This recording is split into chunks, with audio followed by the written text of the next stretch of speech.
All right, listen. I know I'm late.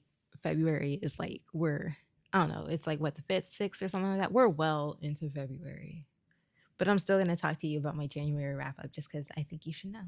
Okay? So, I have a goal of I talked about this in one of my YouTube videos.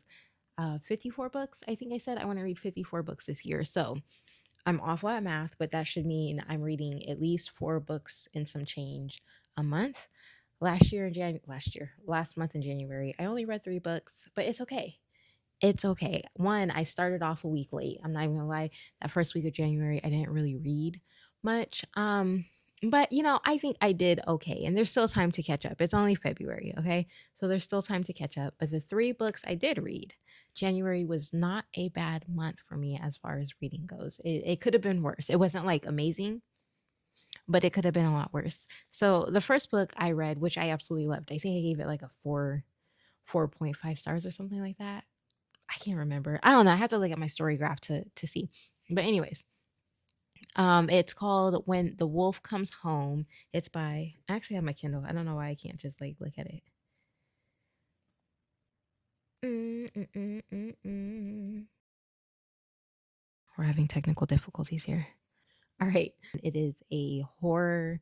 Um, I'm pretty sure the genre is horror. It's a horror book, and basically what happens is this failed slash struggling actress, um, after like a weird incident happened at her job, she comes home, finds this little boy, scared for his life in the bushes, brings him into her apartment to like help him out, and all hell breaks loose after that. Like it's very like when I say all hell breaks loose, I mean that quite literally. Now, I loved this book. I think I gave it like a 4 stars. Maybe it was a 4.5. I don't know. Like you have to look at my story graph. But I really enjoyed this book, and I think this is why I did so well. Well, first of all, having my Kindle really helped me read a lot, but also enjoying like the first book that I read for the year kind of motivated me to keep reading for the month of January.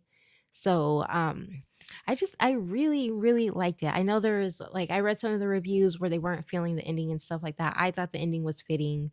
I think a lot of people who prefer like happy endings or like endings that are more tied up with like something more concrete, maybe that seemed to be like the problem for a lot of people is that they felt like it was too open-ended. I don't mind open-ended endings if it has like some meaning, if it has like some purpose behind it. So I loved it. I thought if you really like some of the I wouldn't even, yeah, it was body horror, I guess, in some ways, but not quite. I wouldn't say it was like super extreme. It was gory in some points, but I feel like because I'm not a person who like really loves like body horror, like gore, not nothing too gory, nothing too crazy. You know what I'm saying? It was just like just the right amount of like, oh, this is crazy. But also like I'm not completely grossed out and disgusted and what the hell is going on type of thing. If you like the movie Akira, a lot of the descriptions of like the horror elements is very reminiscent of Akira. That weird kind of sci-fi-ish like a little bit of fantasy because there is like some elements of Little Red Riding Hood, like some story. It's not like a retelling of it, but there are like some plot points of Little Red Riding Hood and like the big bad wolf. Um, it's a big no, the big bad wolf is from the Three Little Pigs. But he's in Little Red Riding Hood. You know what I'm talking about, where he's like, "Oh my gosh, what big teeth you have," or whatever. You know what I'm talking about. That story.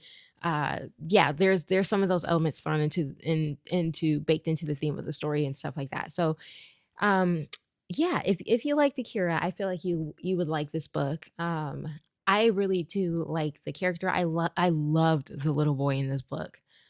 Oh my gosh, I don't want to give any spoilers, but I loved him, and because I loved him, I set myself up for failure.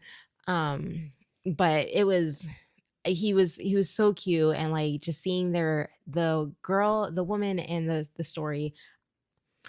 How do I It's not that I didn't like her necessarily. I wasn't Some of her decisions I didn't necessarily love. Some of like her reactions I didn't love, but I understand why she reacted that way, right? So basically, this little boy, he has like powers that can his fears like manifest in real ways, right? So like not to spoil anything too much, but they're watching like she leaves to do like a quick errand or something, and she leaves the TV on for him, and then he ends up watching like this movie that has like these characters that like slightly scare him, and then when she comes back to the hotel room, like these characters have come to life and they're very dangerous because his fears have like manifested them in a very dangerous way. So they have to like navigate this relationship where like she's scared as shit of this little boy because like if he's scared, he can conjure up God knows what, and he can't control it because he's a baby. He's how old is he? He's like 5 or 6 or something like that. So like he can't help what he's scared of.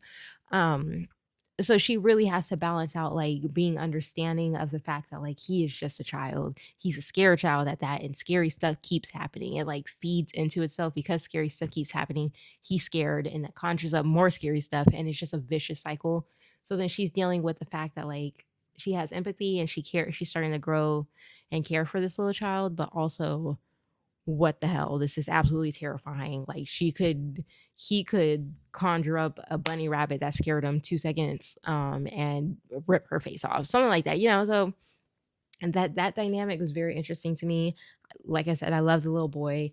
There's another character in there that I really liked, and his ending was wild.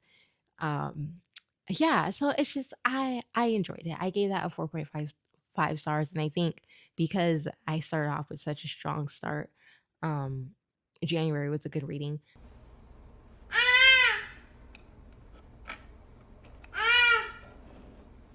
The second book that I read was Starlight. Now this is part of the Elysium fantasy book series. The first book was Feather.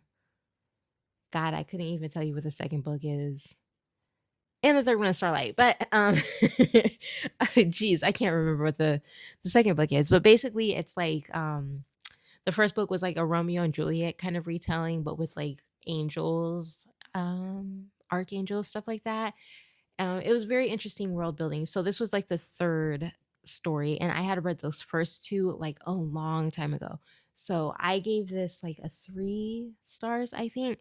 And part of the reason was I could not remember for the life of me the plot of like some of the second one. And because it played so heavily into the third book, it kind of messed up the story a little bit for me. So that was my fault. Like no shade to the author. That was my fault. But there are some things that I didn't like. Like, well, I guess let me explain. So this third book, they are I can't spoil it because like the synopsis of the story spoils it for you. But basically, like the characters from the third book are the reincarnated souls of the two love interests in the first book. So because of things that happened in the second book, these two characters are now reincarnated into these two new characters. Their souls recognize each other and they're destined to fall in love, right? Okay. I need to get situated for this because I don't remember a whole bunch from the first two books, but I do remember I love Jared and Leah, I think is her name. I love those two characters in the first book. I don't know what happened in the third book. I absolutely hate it. I wouldn't say hate, but I strongly dislike their characteristics. They didn't feel like the two characters reincarnated necessarily, aside from like one or two little quirks. Um, they felt like two completely different people, and I think that was on purpose, to just kind of show that like their souls recognize each other, but they were like their own entities, um, kind of thing. Like they were their own people, but I don't know. Like it was supposed to be like an enemies to lovers, but it really just read as like an asshole. And then they eventually just kind of, because they were in proximity with each other so much, they eventually decided to like each other. Um, it didn't feel like a natural progression of like slowly caring for each other. Like he was an asshole for like a good portion of the book, to the point where I was just like, girl, you need to just leave him alone. I don't care if your souls recognize each other. Like he's awful. So that being said though, once they did get to the lovers part, his character softened and I really liked him afterwards. Like again, he didn't feel like the character from the first book. But he did soften up. Like their interactions with their parents were really sweet. Um, so maybe that helped as well to make him more likable. The plot line was all kinds of convoluted and just like bad mistakes, one bad mistake after another. But it's I wasn't expecting anything too like I knew what I was getting into after reading the first two books, so I wasn't like it wasn't anything that turned me off from the book. It was just like this is what it is. But there were definitely some decisions where I was like, what are y'all doing? Like none of this is a good idea. None of this is very smart. I you can clock pretty quickly who the bad guy is going to be. Um, from I would say like if you don't get it by the 50% mark, you're not actually reading it. It becomes pretty obvious by 50% who the actual bad guy is. It's not really well hidden. I don't know. It felt like the author was trying to hide it, but I don't know. What else about that book? The side characters, I really like them. I felt like the one of the other bad guys got off a little bit too easy, especially considering that they've been a bad guy through like all three of the books. What else? Oh, also, I feel like the book it like recreates Venezuela to become a monarchy, and then like that becomes like the prince and the king of Venezuela are like antagonists. Um in the story, I don't maybe because of like current climates or something like that, like it felt weird to me. It wasn't anything overt. It was just like some of it was just like, like we could have just came up with like an imaginary like country and put it in there. Like we're reading a story about archangels. Um, yes, it is like set in like real world like cities like Paris and stuff like that. But there's been plenty of books where like they've created like a fictional city inside of like the real world to like have the plot play out. And I just don't know why it had to be Venezuela. But again, like I said, it's not like a huge big deal. It was just like one of those like why well, why? Especially since they took the time out to like recreate their government to make it a monarchy, and then like they kind of like put in a little bit of history in it. It felt like that energy could have just been used to create a whole new country. Overall, it was a fun ride. It was like it had its up and down. It was very much a 3-star read for me. So I completed the series. I read it on my Kindle. I do want to get the physical copy just because I already have the first two, and I'm just capitalism, I just got to have that third book. And they're pretty covers. I do like the cover for it. So I'm going to get it, put it on my bookshelf because I can and I want to. And the third one is called The Naysayers. I did oh god. Um I originally picked this book. I wasn't even gonna read. It wasn't even on my like TBR. Like I had another book in mind that I wanted to read to wrap up January with, but like Kindle Unlimited showed it like me an ad, and like the synopsis got me. I was like, yeah, this is something I definitely want to read. This sounds so interesting. Basically, it's like pitched as um these two characters. They live in somewhere called Naysay Land, and they whisper negative thoughts in the real world, and like they have like clients in the real world, and they whisper negative thoughts that like cause them to doubt themselves or something. But during the course of this, these two characters end up falling in love because they're forced to work together for like a client or something like that. But they end up falling in love, and because they're falling in love, that's affecting like their work. It's kind of hard to be negative when you're getting like that rush of dopamine and stuff like that. So I was like, yeah, it's giving very much Severance vibes. And I love Severance. I absolutely love it. So I was like, yeah, I definitely want to read it. That book frustrated me so, so, so, so bad. So bad. I don't know. It is co-written by two authors too. And I think that might show up because there were certain times where like the plot felt like it jumped, or like it didn't feel cohesive. It felt like it was rushed or something like that. And it could have just been like the parts where like they were switching off or something like that. I feel like this book wanted to be something that it was not. Like it didn't have the depth necessary for the kind of conversation that needed to be had about like the work of what happens if like a company is able to capitalize off of our misery kind of thing. Like there was so much room for conversation about like monetizing society's misery, monetizing our self-doubt, monetizing negativity, and like how companies utilize that to make themselves more money. Like it didn't touch on that at all. Like it was very very weird. Maybe if it was like a longer book, because it didn't really do great at like setting up much background about Naysayland and like the company structure and like the actual world itself, like outside of um and that maybe like it just focused on like the large company that these two people worked for, and not like the actual land, imaginary land. Like how do people fall in love, how do they have children, if they're constantly in a state of negativity, like what does that look like for their daily lives type of situation. Like they have like this workplace, like toxic workplace is like good or something like that. um so it's just like a lot of questions about like the mechanisms, like the daily life of these naysayers and how like that works out for like a functioning society. But if they even if they wanted to just focus on like the company structure, like there still wasn't a whole bunch of background on like how that works out logistically. So that it left like a lot of things up in air, that really hurt the story. Now, once we get into them, first of all, like the characters fall in love really quickly. I'm not against like instant love. My own story is like an instant love story. So I was like, that's fine. But although, again, going back to like the structure, like these people are supposed to be in like a perpetual state of negativity. So it's odd to me that they fall in love so quickly. Um, so that was one thing. But they fall in love very quickly. But then from there, it just I don't know, it just took it was so frustrating. It So like they get sent off. I don't want to spoil the story in case you do want to read it, but there's just like a bunch of stuff that did not make sense for it. It was very cheesy. It was very much like technology is the ultimate evil of all world, and all we need to get rid of negativity is to be together, be in love.